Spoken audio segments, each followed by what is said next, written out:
अस्सलाम वालेकुम। Welcome to ghost hunters. उम्मीद करता हूँ आप सब खैरियत से होंगे। आज का वाक़या सुहेल साहब ने लाड़काना से हमें सेंड किया है। सबसे पहले तो मैं उनका शुक्रिया अदा करता हूँ। बहुत बहुत शुक्रिया सुहेल साहब आपका कि आपने अपना वाक़या हमसे शेयर किया। तो चलिए वाक़े की तरफ बढ़ते हैं। सुहेल बताते हैं कि ये वाक़या उनके बचपन के दोस्त के भाई के साथ 2.5 साल पहले पेश आया था। वो 3 दोस्त थे, उज़ैर, हसन और हमज़ा। वो अक्सर रात को बैठ के दुनिया की बातें किया करते थे। एक रात वो जब साथ बैठे तो अचानक से उज़ैर ने जिन्नात की बातें करना शुरू कर दी। हमज़ा ज़ोर ज़ोर से हंसने लगा और कहने लगा कि ऐसा कुछ नहीं होता, ये सब कहने की बातें हैं और मैं इन सब बातों को नहीं मानता। उज़ैर और हसन ने इसे समझाने की बहुत कोशिश की मगर वो मानने को तैयार न था और कहता था कि अगर ये सब हकीकत में होते हैं तो मैं इनसे मिलना चाहूँगा। फिर हसन ने बताया कि हमारे गांव में कदीम ज़माने की एक हवेली है और एक ज़माने से वो खाली है,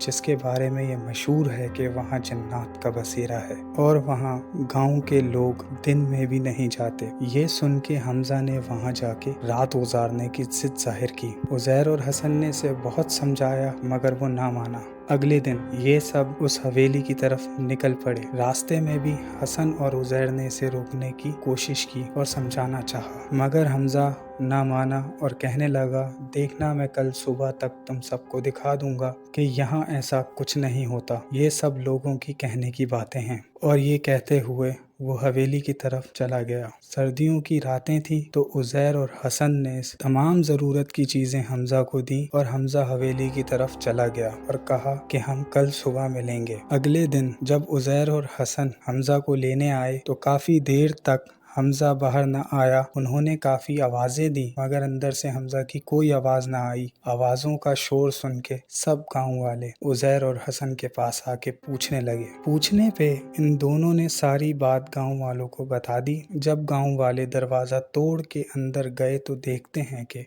वहाँ हमज़ा की लाश पड़ी हुई है जो बहुत ही गंदी हालत में थी। कब, क्यों, कैसे हुआ किसी को कुछ समझ नहीं आया। तो ये था एक छोटा सा वाक़या जो सुहेल ने हमसे शेयर किया। मैं सबसे गुजारिश करता हूँ कि जवानी के जोश में कुछ भी उल्टी सीधी बात मुंह से ना निकाला करें, ख़ास तौर पे इन चीज़ों के लिए जिनका आपको इल्म ना हो। और जिन्नात की तो कुरान पाक में आयत नाजिल की गई है जिसको कोई झुटला नहीं सकता। तो लिहाजा आप अपने और अपने प्यारों का ख्याल रखें, हमें ऐसे ही अपनी दुआओं में याद रखें।